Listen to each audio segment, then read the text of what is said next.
Forum, Patrice Onwuka, and progressive commentator Rashad Ritchie. Rashad, I got to start with you. I think this is the ultimate culmination of decades of identity politics. You know, when racism is the basis for every argument against your political opponent, sometimes those roosters come home to roost. Yeah, Charles, in some ways you're being hyperbolic about the political complexity of what AOC is saying. But I will tell you this, man, it is a glorious day for democracy when politicians start talking like regular people. And that's what AOC is doing. Nancy Pelosi is saying this message of unity today, but the speaker has also been very critical of some of the freshman congresswomen and congresspeople, period, who have come to the fray now. So what I think needs to happen is she should respect them publicly and probably chastise them privately so that things like this don't play out on Twitter. This is a new generation, Charles, and they're not hearing you've been here longer than me, so you need to shut up and listen. That's not happening anymore. You know, Patrice, we saw, to be quite frank with you, a revolution in the Republican Party. President Trump has remade the Republican Party, or I should say voters gave him the mandate to remake the party, and maybe these young women feel the same way.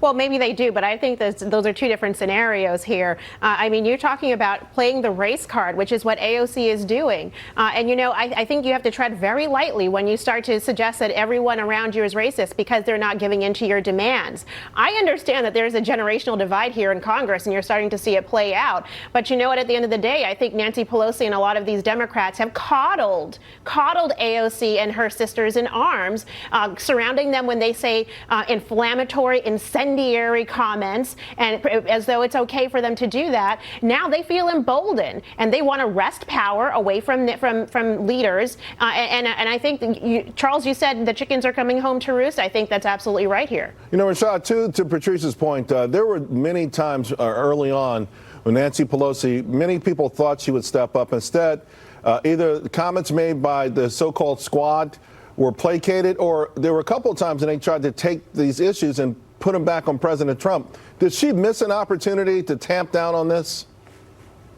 Well, I think she set a standard, and now she's trying to go back on that standard. For what reason, I do not know. But let's be very clear. People like AOC, the Congresswoman, is coming strong. She feels as if there is a referendum on party leadership. And to be quite honest, Charles, that is reflected in the polling data.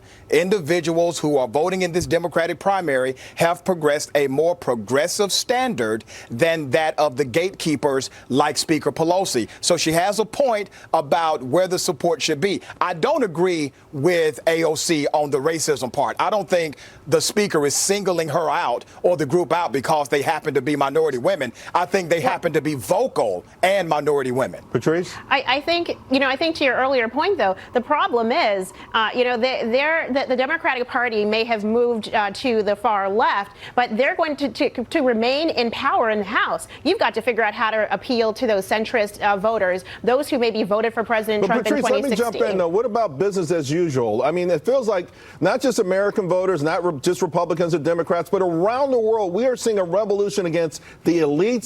Business as usual, and maybe does AOC represent any of that?